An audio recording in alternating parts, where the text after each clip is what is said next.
J'ai installé macOS 26 Taoe sur mon Mac et je suis plutôt emballé.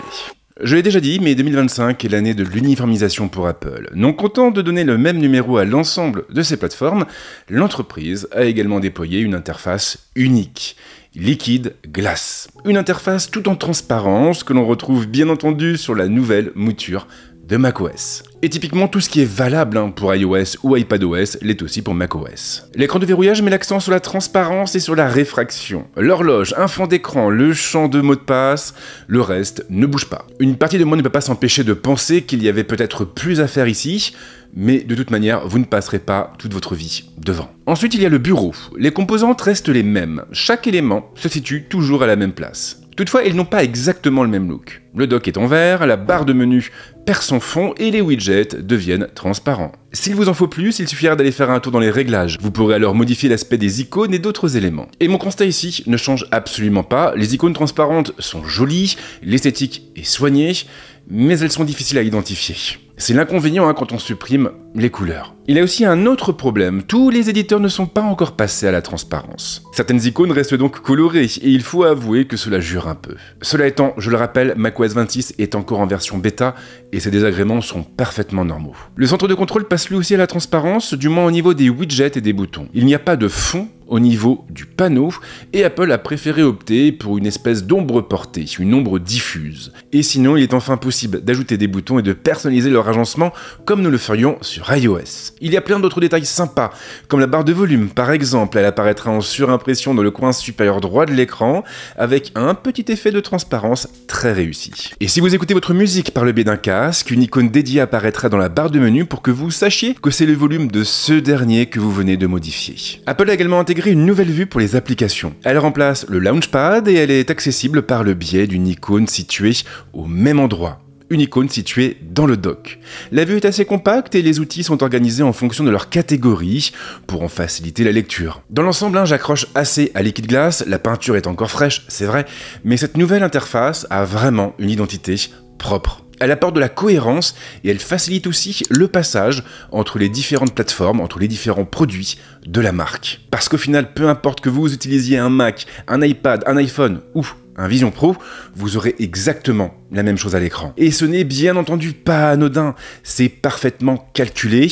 Liquid Glass facilitera aussi la transition vers l'ordinateur spatial et donc vers ce que l'entreprise estime être l'avenir de l'informatique. Mais la plus grosse nouveauté ne se voit pas. Et pour cause, puisqu'elle a trait à un outil très discret présent dans macOS depuis pas mal de versions, à savoir Spotlight. Jusqu'à présent, Spotlight s'en tenait principalement à la recherche. Il pouvait trouver des applications, des fichiers, ou même faire des calculs et des conversions. Il peut toujours le faire, sauf qu'il va aussi beaucoup plus loin. Il va plus loin car il est désormais capable d'effectuer des actions. À la base, la nouvelle version de Spotlight ressemble à ce que nous avons toujours connu, soit un simple champ ou saisir du texte. Ce qui change, c'est ce que nous pouvons saisir dedans. Si vous tapez « Envoyer » par exemple, alors l'outil vous proposera, entre autres choses, d'envoyer un message ou un mail. Vous pourrez alors le taper, mais aussi choisir son destinataire et l'envoyer dans la foulée, et tout ça, je le précise, sans avoir besoin de quitter la fenêtre. Dans le même ordre d'idées, en tapant Créer, Spotlight vous proposera de créer un dossier, une note, un rendez-vous ou même une alerte sans avoir besoin d'ouvrir les applications correspondantes. Et ça marche absolument avec tout, y compris avec des applications tierces comme ChatGPT par exemple. Les possibilités sont nombreuses, elles sont presque infinies et elles rapprochent du même coup Spotlight de tous les lanceurs tiers comme Alfred par exemple ou encore Recast. Le plus fou étant que vous pouvez même l'associer à Raccourci et programmer votre Mac comme vous l'entendez. Mais je ne vais pas approfondir le sujet pour le moment. Il me faudra sans doute quelques semaines pour avoir l'outil bien en main. Apple ne s'est pas contenté de donner un coup de pinceau à l'interface de son système. Certaines applications ont également été revues en profondeur. C'est le cas de Photos qui hérite d'une toute nouvelle interface beaucoup plus claire. Une interface qui s'aligne finalement pas mal avec ce que propose Vision OS.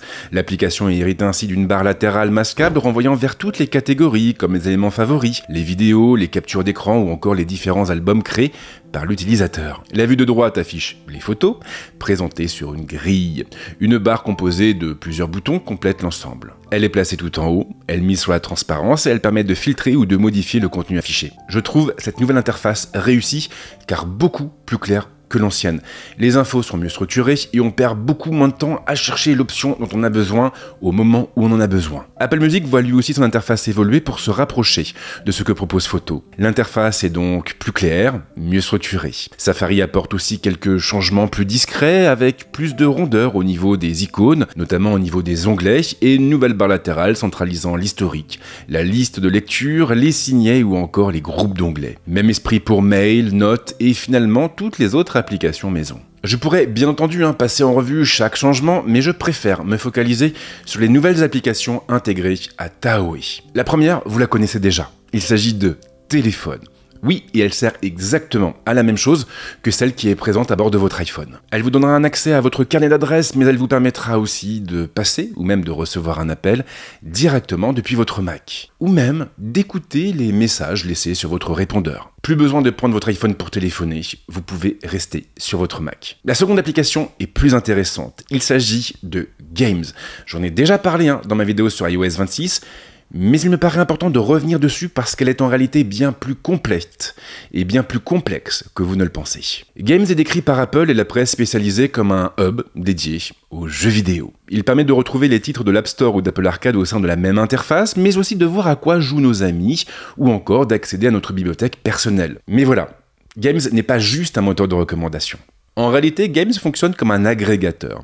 Si vous installez Steam et que vous téléchargez un jeu dessus, il sera automatiquement ajouté à l'application. Et ça fonctionne, bien entendu, avec toutes les boutiques. Du moins, ça fonctionnera sur la version finale, car les ponts ne sont pas encore fonctionnels, bêta oblige. Il y a plus intéressant cependant, si vous lancez un jeu depuis Games, macOS optimisera automatiquement le système pour libérer le maximum de ressources et offrir ainsi les meilleures performances possibles. Games est important en raison de toutes les fonctions qu'il propose, mais aussi et surtout en raison de son existence même. Pendant très longtemps, les Mac ont été oubliés par les éditeurs et les studios. Ces derniers préféraient effectivement se focaliser sur des plateformes plus populaires, et notamment sur Windows. Néanmoins, cette tendance a pas mal changé ces dernières années.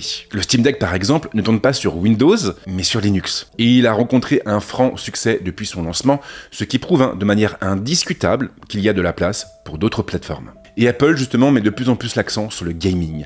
L'App Store a vu arriver pas mal de jeux AAA en l'espace de 2 ou 3 ans, et Games est un peu l'aboutissement de cette nouvelle tendance. Accessoirement, c'est aussi une manière de montrer aux studios que leur cause a été entendue. macOS 26 est clairement une bonne surprise. Il l'est pour plein de raisons, mais surtout parce qu'il apporte de la cohérence à la proposition d'Apple. De la cohérence et de l'uniformisation. J'aime beaucoup l'idée d'avoir une interface adaptée à plusieurs appareils, à plusieurs usages. En réalité, ça fait même sens, et encore plus sur des produits qui bénéficient de leur propre architecture. Car il ne faut pas l'oublier, Apple est le seul constructeur à posséder à la fois le hardware et le software. macOS 26 est donc une bonne surprise, comme le sont iOS 26 et iPadOS 26.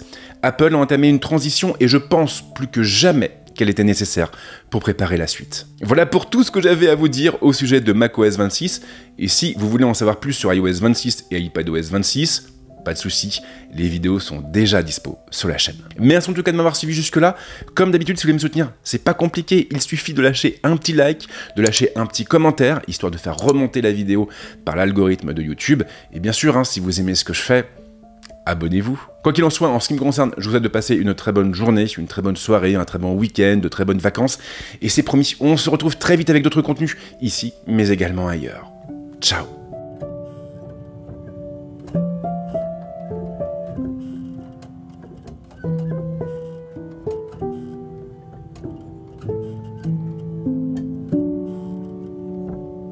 Thank you.